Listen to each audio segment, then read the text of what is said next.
வழக்கம் போல இது தாவேகாக்கும் திமுகவுக்கும் இடையிலான போட்டி. இங்க ஸ்டாலின் சார் உங்களுக்கும் எனக்கும் தான் போட்டி அப்படிங்கிறத மீண்டும் மீண்டும் அவர் நிரூபிச்சுட்டு இருந்தார். அதை தாண்டி ஒரு விஷயம் சொன்னது என்னன்னா, இதுக்கு முன்னாடி கடந்த தேர்தல்லாம் நம்மளுடைய வேலை என்னது? ஓட்டு போட்டு வந்துருவோம். ஆனா இந்த முறை தேர்தல் அப்படி கிடையாது.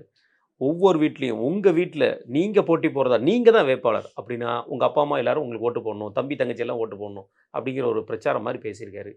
இது இந்த பொதுமை. குழந்தைகள வச்சு ஒரு பிரச்சாரம், இத வச்சு ஒரு பிரச்சாரம். இதெல்லாம் எந்த மாரி இதுக்கு முன்னாடி இத இவரு பார்த்துருக்கீங்களா? இல்ல, இல்ல. அந்த மாரிலாம் இது பண்ணதில்ல. இவரு வெளியில வரலன்றது மைனஸ் இருக்குல்ல. மைனஸ். ஆமா. பிளஸ்ஸு எல்லாரையும் இதுக்குள்ள கொண்டு வரணும்னா, இப்ப அவங்க உருட்டுறாங்கல்ல, தமிழகம் தோற்காது. தமிழகம் வெல்லும். தமிழகத்துக்கும் இந்தியாவுக்கும் தான் போட்டி. வெல்வம் போடுறாங்க. இந்தியாவுக்குள்ள தானே தமிழகம் இருக்கு. தமிழகத்துக்கும் இந்தியாவுக்கும் தான் போட்டி. இப்படிலாம் உருட்டுறாங்கல்ல. இந்த உருட்ட எடுத்துக்கிட்டு, இவங்க எப்படி உருட்டுறாங்கன்னா, டிசைனா. ஆமா. எனக்கும் இவருக்கும் தான் போட்டி. எனக்குன்னா நானா? நான் இல்ல. நீங்க. நீங்க. உங்களுக்கு அவங்களுக்கு தான் போட்டி. அப்படி இப்படின்னு. அப்ப அதான் சொல்றேன். இவ்ளோ ஒவ்வொரு வீட்லயும் விஜய்ன்னு உருட்டுனாரு. அது கேலிக்குரிய பொருளா மாறிடுச்சு. இப்ப என்ன அடிச்சா உங்கள அடிச்ச மாரின்னு உருட்டுறாரு. உருட்டுறாரு. அப்ப எனக்கு வந்தா உங்களுக்கு ஆ? ஆமா. எனக்கு லாபம் வந்தா உங்களுக்கு. உங்களுக்கு லாபமா? அப்ப லாபத்த குடுங்க. குடு. அட்லீஸ்ட் அந்த டிக்கெட் வேலைய அந்த வேலையாவது விக்கிற வேலைய பாருங்க. விருப்ப மனு போட்டாங்களே என்னாச்சு?